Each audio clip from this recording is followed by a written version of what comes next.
In this video, we are going to see the summary of the British non-fiction George Bernard Shaw written by A.G.Gardiner. A.G.Gardiner was an English writer and journalist. His period was between 1865 and 1946. His original name is Alfred George Gardiner. He was an English journalist, editor and author. His pen name is Alpha of the Plough. He was born on June 2nd, 1865 in Chelmsford, England. He was the chairman of National Anti-Sweating League and also the editor of the Daily News. He died on March 3rd, 1946 in Buckinghamshire, England. His important works are Prophets, Priests and Kings, Pillars of Society, The Warlords, Bubbles on the Shore, Leaves in the Wind, Life of George Cadbury, etc. Now let's see the summary of the non-fiction George Bernard Shaw. It is an essay written by A.G. Gardiner on George Bernard Shaw. Here, Gardiner reflects his thoughts on Bernard Shaw. He describes the nature and qualities of Shaw and also mentions some incidents from Shaw's life. Shaw was an Irish playwright, critic, and political activist. At first, in this essay, Gardiner reminisces Shaw's lecture at a gathering. Once A.G. Gardiner was presiding a gathering in which Shaw delivered a lecture without a title. When Gardiner asked him what is the title of the lecture, he replied that it hasn't got one. It will be announced at the close. Then Gardiner announced the audience that at the end of the meeting, Shaw would answer your any reasonable questions. For that, Shaw said he preferred unreasonable questions. Thus, for 40 minutes, Shaw poured out a torrent of mocking and insulting jibes at his audience. His speech was like flashes of wit and treasures of good sense. Thus, Gardiner shares his experience with Shaw at a gathering. Then Gardiner says that Shaw was like a soul in chase. His fastness was like hurry of the wind and keen as a razor. His body and mind are very fast moving. In short, Shaw is a hurricane on two legs.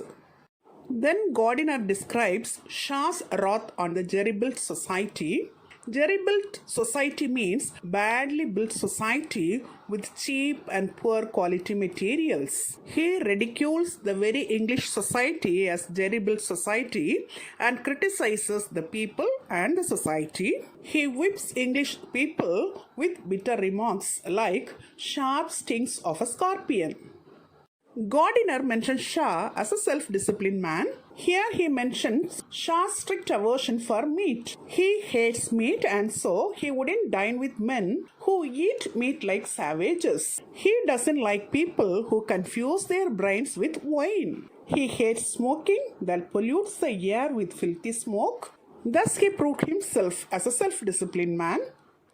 In this essay, Gardiner mentions Lady Randolph Churchill's experience with Shaw. Lady Randolph Churchill is the mother of the British Prime Minister, Sir Winston Churchill. Once, she invited Shaw to a dinner. Because of his aversion to eat meat, that is, dead animals, Shaw declined to come to the dinner. Shaw was always against the loathsome habits of society. In this essay, Gardiner explains Shaw's wrath over the merciless greed of commerce. He criticizes the society saying that waste and disorder everywhere, religion and organized hypocrisy, justice based on revenge, which we call punishment, science based on vivisection, that is, cutting and operating live organisms, and empire based on violence. Shaw's opinion is that everything is wrong with the world. So, Gardiner says that any reasonable man like Shaw was with the world. Shaw abuses the audience of anti-sweating meeting and corners the fashionable audience to burn the palaces of fashion and commerce instead of gathering for amusement.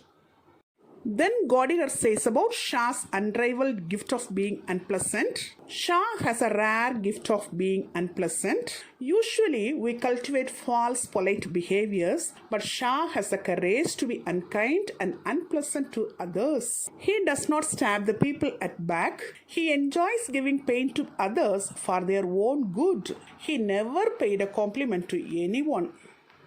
Then Gardiner says about Shah's frankness. He is too frank and he tears away everything that is fake and false. He confronts us with naked realities. He is like an elderly spinster with a fierce passion for order. He readily expresses anger or irritation and known for his waspish tongue.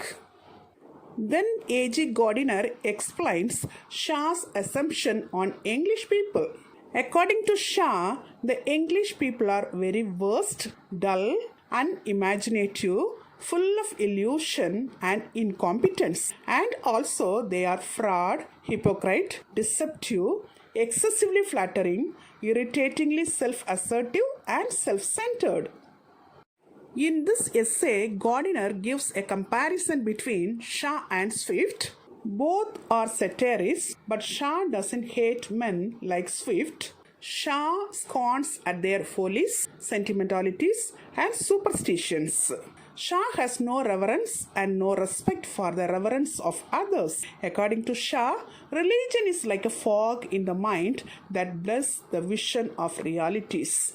Shah sees everything sharp and clear and without atmosphere. He is a daylight that does not warm. He is radiant but chilling. He doesn't have the terrifying or horrifying nature of Swift. Swift had a terrible smile that foreshadowed insanity, but Shah has a smile of sardonic sanity. Shah's acidic remarks curl you up as if you were an insect.